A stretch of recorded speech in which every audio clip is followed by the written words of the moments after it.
Welcome to the Friends of Dan Music Podcast. I'm Dan Miles. You've been listening to the music of Steve Hunt. That can be found on his 2001 collaboration with bassist Lucas Pickford, an album called Blown Fuse. An expert pianist and synthesist, Steve has been composing, recording, and touring professionally since the early 1980s. He's also returned to his alma mater, Berklee College of Music, to serve in the capacity of piano instructor. We have a lot to talk about, so let's get straight to it. Joining me on the Skype from Boston, Massachusetts is Steve Hunt. Welcome. Thank you. Glad to be here with you.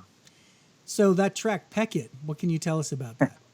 That's a project I did with this great bass player here in Boston, Lucas Pickford, and we did sort of a duo record. And that tune there was dedicated to Stanley Clarke. I played with Stanley Clarke for a few years in the 80s. But anyway, I was trying to get Stanley Clarke to play on that tune, and it kind of reminded me of a Stanley kind of groove and funky thing. And but he told me a story one time that he was in Oklahoma, where I was born. He goes, I played in Oklahoma once, and this guy came up right from the stage with his cowboy hat, and he got in my face and he said, "Peck it, Stanley, peck it."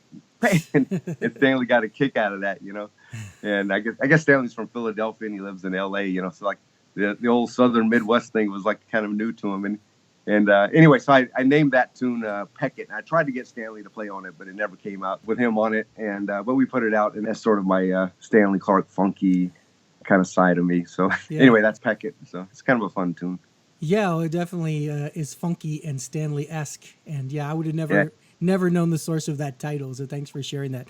And you mentioned Oklahoma, and also when you went to high school in Texas. Yeah, so I was born in Oklahoma, lived there for a year, and then my family actually moved to Kansas for about 5 years until I was in kindergarten, and then we moved down to South Texas in a little town called Lake Jackson, Texas, which is about an hour south of Houston, and that's where I grew up through my school years and all the way through high school.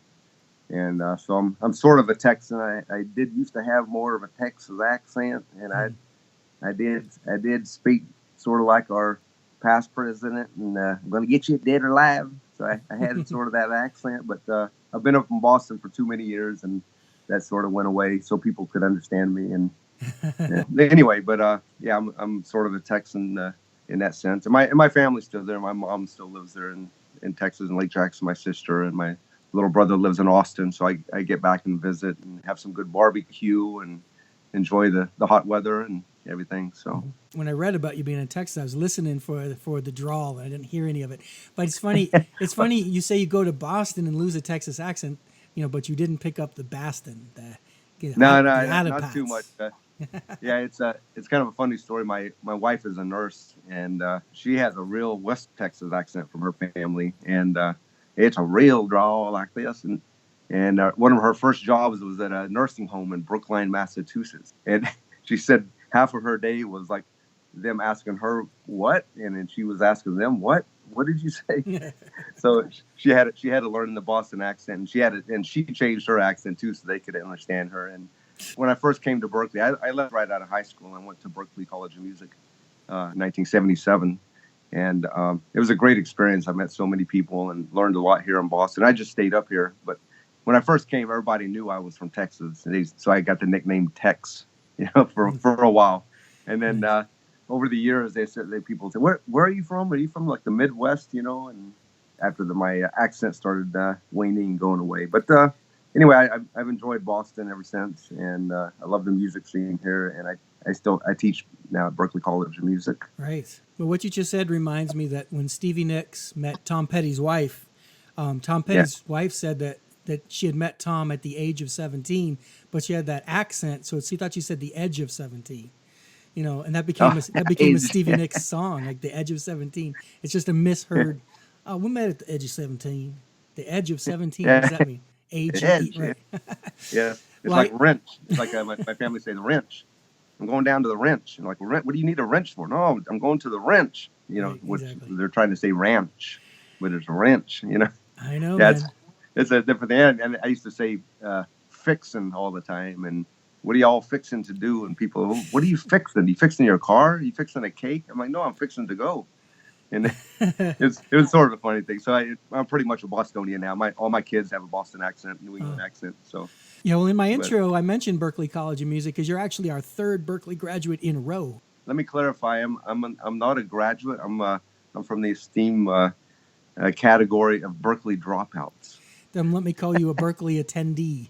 Attendee, yeah, alumni. But Yeah. I went 2 years and then I dropped out. But back in my day, it was a badge of honor. Nate Morton and Kenwood Anderson met each other at Berklee in the 90s.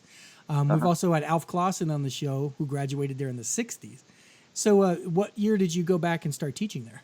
So I went to school there in 77, and I left there in 1980, and I just started playing around and touring. And that's when I started going to New York, and then I hooked up with Stanley Clarke. I was a music director for the Jazz Explosion, where I got to play with Freddie Hubbard and Stanley Turntine and all kinds of different artists. And that's where I met Stanley. So I performed and played and toured around for about 15 years. And then around 1995 or 96, I forget the exact year, somewhere in the mid-90s, I just went down to Berklee. And actually my dad was with me, and he goes, "Hey, you should be teaching here." I'm like, I've never taught really. He said, so I talked to an old teacher of mine, and they hooked me up. And I started teaching in the piano department in around 1996, and I've been there ever since. So over 20 years. Wow. And it's a great institution. I love the kids that come through, and I teach very part-time, 1 to 2 days a week, and I only teach private instruction, and it's great, and it keeps me in touch with the local musicians of Boston and people that I went to school with, way back in the day. Some of them are teaching there, or they're still around Boston. So it kind of keeps me in the community, which is great. It keeps you in the community, but just a couple days a week, you don't burn out on it. So exactly, yeah. And I teach a couple of days at my house here. Yeah. So 2 or 3 days of teaching is enough. And then I have my studio here. I like to keep producing and recording and writing and playing and doing gigs and tours. And so I still go out. So I try to keep it mixed up, but I enjoy the teaching part of it too, working with the students. You mentioned a Jazz Explosion. It sounded like that really furthered your career. It was a trio of yourself, Victor Jones, drummer, and Jimmy Earl, bass. Is that right? And Jimmy Earl, bass. Yeah, that was just a stroke of luck. It's really great. I had a band here in Boston with Jimmy Earl and Bruce Bartlett and Eddie Reeby as drummer here in Boston, and we had a band called Double Rigs, and we'd play all these fusion tunes that I wrote. And I played in New York once with these guys. And then the manager for Tom Brown, the trumpet player, came down to the gig, and he was looking for a keyboard player, musical director for Tom Brown. And so he came down and he saw me play, and he loved it, and he told Tom about it. And then I met Tom Brown. And that was really my first big gig, was with Tom Brown. And I was real excited to play with him. I remember Jamaica funk from the 70s when I was growing up, and I thought this would be great experience. And Tom's a great guy, and I think he's back out playing now again. He left and became a pilot, and now he's back out doing music, and so that was a great experience. But anyway, that manager that managed Tom Brown, he started this project called the Jazz Explosion in the 80s. So he got me and Jimmy Earl on bass and this drummer Victor, and the concept of that thing was to have this set trio, and then he would get 4 artists together and book weekend tours for about a month or 2. And then I became the musical director for that, and it was an amazing experience because I was playing, like I said, I played with Freddie Hubbard and Stanley Turntine and Phyllis Hyman, Angelo Bofill, Gato Barbieri, like all these great artists were on the show, and they would play like 30 minutes, and but we played the whole show as a trio, and we have to learn all these people's music, like sometimes on the sound check when they come on. Yeah, great training ground. Yeah, it was really amazing. And so Stanley Clarke came on the tour as a solo artist. He actually just played solo bass. He didn't have a band at the time. And then one part of the tour, he just asked me and the group to come up and jam with him on something in A. So we get up and we do a little jam at the end of his 30-minute show. And then we started adding things to his show. So we started doing School Days, of course. I talked him into doing Lopsy Loop, which I used to love. And then he had some gigs, and then he just started using us, the same trio, on some gigs. Except he actually got back in touch with his old drummer, Jerry Brown.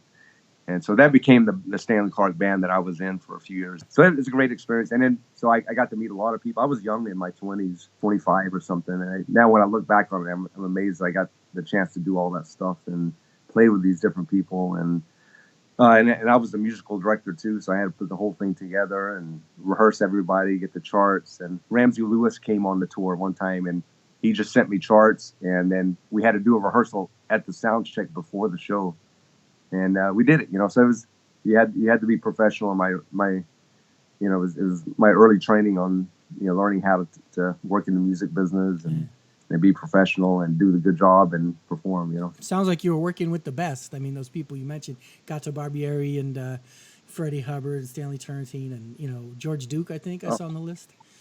Yeah, all the people I grew up listening to. So I was sort of in heaven. Like, I can't believe I'm on stage with these people and working with them, especially when I look back on it now. But it was a beautiful experience. And some of those people would hire me, like Stanley, to go and do their own gigs, which was great. The whole thing was a stroke of luck. And it was just, I never did an audition for anybody, really. And it was just one of these lucky things that happened in my early career, where one thing led to another, and I was out there. And people, I wasn't the best keyboard player, I'm still not the best, but somehow a lot of these people liked what I did and liked how I performed, and they saw something in my playing that was maybe genuine or myself, and they liked it and would hire me. Yeah, we tend to create our own luck. I mean, when you look back at it, you always think, gosh, I always think if my dad just wouldn't have asked out my mom, none of our kids or grandkids would have ever been born. It just comes down to these tiny little details. But on the other hand, you wouldn't have been asked to be in Jazz Explosion and all these other things if you weren't competent. But in 1988, you played on Stanley's album, If This Bass Could Only Talk.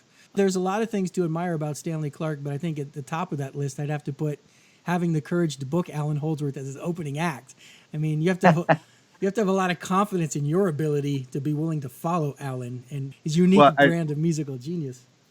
I have a little story. I'll keep it brief. I have a little story about that because that was around 1987, and I was still kind of young in my 20s, and then we just had our third kid in 1985, and so I had 3 young kids, and I was touring around, but the most I'd ever go out was maybe for 2 weeks or maybe 3 weeks, but mostly just 2 weeks or on weekends and everything. And then Stanley called me, and he goes, "Hey, Steve, listen, I got this big tour coming up in Europe, and it's going to be a big tour. We're going to go through all through Europe and Italy, and it's going to be massive." And he said, it's a 10-week tour, 2.5 months, and it's going to be great and everything. And I told him, I said, I'd love to do it, Stanley. Let me just talk to my wife because we got 3 young kids, and she works full time, and I think I can do it, but let me just talk to her about it and just square everything away. He said, "Okay, that's great." And they by the way, Allan Holdsworth is opening up for us for the whole tour. And so I got back and I said, "But Allan Holdsworth, he's going to be on tour with us?" "Yeah, his band's going to open up us on the whole tour." And there was like a little bit of silence, and I just said, "Oh, I can do that tour, Stanley. I can do it, no problem. I'll sign me up. I'm there." Right. He's like, "You need to talk to your wife?" No, I think it's going to be okay. Don't worry. But I found out he was going to be opening. I'm like, wow, this is my chance to meet Allan, because my band actually opened up for Allan in 1983 or 84 here in Boston. I opened up. He didn't get to hear me play, but my band opened up for him, and then he got to the venue late and everything. And I saw him. I was a huge fan, and I saw him play, and I was just in heaven. And I was too nervous to even go up and talk to him afterwards. So I saw him standing there. I was just like a huge fan. I saw him, looking at, and I'm like, I can't even go talk to him, So I never really met him before. And then when Stanley told me like Allan's going to be on tour for the whole 10 weeks, I'm like, yes, I can do that. I'll do that tour. And then I just kind of told my wife, by the way, I'm going to be gone for 2.5 months. But Allan Holdsworth is going to be on that tour. I get to meet him, Again, it's just a stroke of luck and everything, and just happened to be in the right place at the right time. But yeah, well, the next development involved he opened, Stanley followed. So was your gear on stage during Allan's set? Yeah, so that's how the whole thing came about. And Chad Wackman's probably talked about this point in Allan's touring, because it was right around the time he was doing a Tabacron, and he'd start playing the Syntax. And So they had a little issue live because when he'd play a solo on the syntax, it would just sound really weird with no chords underneath it. And especially a lot of his new tunes he was writing on. Sand just came out, and a Tabacon had all these chords, like Looking Glass. And so they would play to a cassette player with chords on it, and on one side, and a tambourine click track on the other side. And Chad had to put on his headphones, and they had to play exactly the same way every time, and they couldn't get off because like the whole chord section would be off, and Chad hated it and Alan hated it, but that's the only way they could sort of do those tunes from those albums. And so you're right, all my keyboards would be set up during Alan's set. And so about a week into it, me and Alan got to be kind of good friends. We hung out a lot, and then he just asked me, hey, you want to come sit in our set so we don't have to use that damn cassette, man, we hate that thing. And I was like, sure, so he wrote out a couple of changes for me on some chord sections. I came in and played chords, and then he let me solo on a few. So that was my first time playing with Alan. It was during the opening act, and that was a dream come true, But then it was maybe a few weeks into that tour. That's when he talked to me. He said, hey, listen, I got a tour coming up in September. Would you like to come on tour with us? Mm-hmm. And I'm like, let me think about that. Yes, I will come on tour with you. It's amazing serendipity that, like I said, that Stanley has the courage to let Alan play, because Alan just melts the room with his talent. Yeah, I guess it helps that Stanley plays a different instrument. But then they have this whole cassette tape situation, and your stuff just sitting there. It's almost like the forces of the universe were saying, okay, here's Steve on keyboards. We'll put his stuff on stage with Alan. Here's Alan, who needs Steve to play keyboards. It just sounds like somebody was scripting it, and it's funny because people would assume that Alan was doing you a favor by inviting you to sit in with him, but really the truth is more accurate. You were helping him out, getting rid of this stupid cassette tape. Exactly, yeah. It's like the whole circle effect of everything, how it came together was really amazing, and it was kind of a cool thing. But I mean, it was a dream. It was a dream for me to play with Stanley, even because I was a huge fan of the RTF and all that, and then to be on stage, sitting in with Alan, and then that whole thing. It was fun. I mean, I was young, and it was all just fun to me. I didn't really plan anything except that part when Stanley told me Alan was on tour. I just said, yeah, I'll do it, before asking my wife. That was, I planned that part of it. And so, but everything else sort of just fell in place, and I'll never forget when Alan asked me to go on tour with him in that following September of '87. My good friend that was in the Double Rigs band, Bruce Bartlett, he was all excited for me because we were both huge Holsworth fans, went to all the concerts and listened to the music. And so I forget where I was, in Italy or something. I just got a postcard, and I wrote on the back of the postcard, I got the gig, and I sent it to him. And he still has that postcard to this day, like up on his wall. Sweet. It's so funny. But it was an exciting time. I was just having fun and trying to do the best I could with what I had. Also, I was a huge Oberheim fan, so I had an Oberheim expander and an OBX, and I had a bunch of DX Yamaha equipment, and those are the synths that Alan really loved too, So immediately we kind of jived on the same thing, and I'm a huge fan of Joe Zawinul, so there's sort of a connection between Alan and Joe with just the types of sounds that they like, which is very organic, very orchestral, horn-like sounds, vocal-like sounds, and so the fact that I was always trying to emulate Joe Zawinul kind of thing, and maybe Alan heard that and he loved that organic sounds that I used to get, and it just kind of worked out together, and that was it. Even though he's considered one of the all-time guitar heroes, paradoxically he's sort of an anti-guitarist in the sense that he tends to solo like a horn player and compose like a keyboard player. What really drew me to Alan is like the way his voicings, the way he would play, he would comp on the guitar, and it struck me more like a keyboard player. I'm like, this is what I strive to sound like on the keyboard when I'm playing this type of comping, these type of voicings. And it turned out, after I got to meet him and play with him, that's sort of the way he thinks. He thinks more like a keyboard player, but on the neck of the guitar. And maybe because he was taught by his grandfather, who was a piano player, that may have something to do with it, or just the way he thinks, He thinks more orchestrally. He thinks in a bigger platform, bigger, soundscaping, like which a piano is.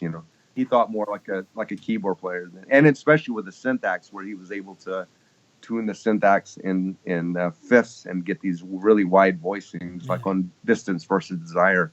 There's some chords on there that I can't even reach on keyboard because it's big stretches and there's a note in the middle. I would sometimes play with my nose, to get that note. But so that I think that's what drew me to Alvin. It's not necessarily like his fast technique or the guitar sound. It was like more of his voicings and his compositional writing. I love the way he moved harmony around that wasn't so traditional.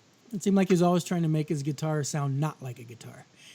It's like, with all the effects on it for the chordal stuff and the soloing style. He was known for obsessing about his own playing and his own tone and everything. But apparently he really wasn't a control freak when it came to his collaborators. He gave you guys a lot of freedom to play whatever you felt was appropriate. But what I'm wondering is, were there ever any times where, however diplomatically he conveyed to anybody that he didn't like what they were doing and would prefer they did something else? Or was it just do what you want, the end? Well, I was thinking about this this past year when we did these concerts without Alvin. And we had some amazing guitarists, Tim Miller and Alex Seal, and all these different guitar players that came up and tried to fill the shoes of Alvin. I know it was difficult for them, but they did a great job.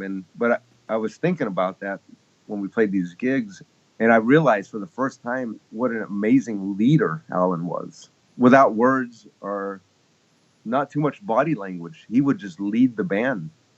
And from that first track you played when you started the show, that you can see I have a lot of influences. It's not just Alvin or what.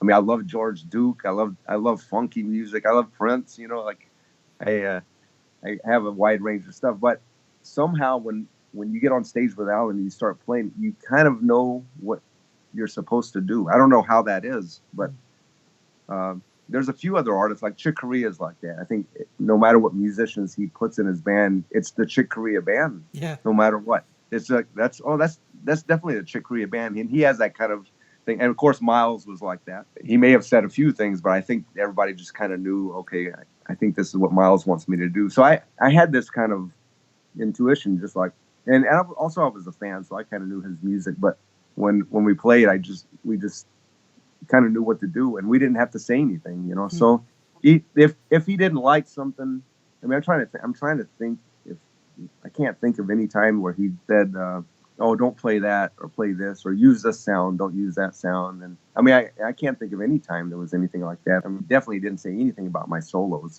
Don't do this type of solo or do this kind of solo. Yeah. I think if he didn't like something, his mechanism was he would just not do it.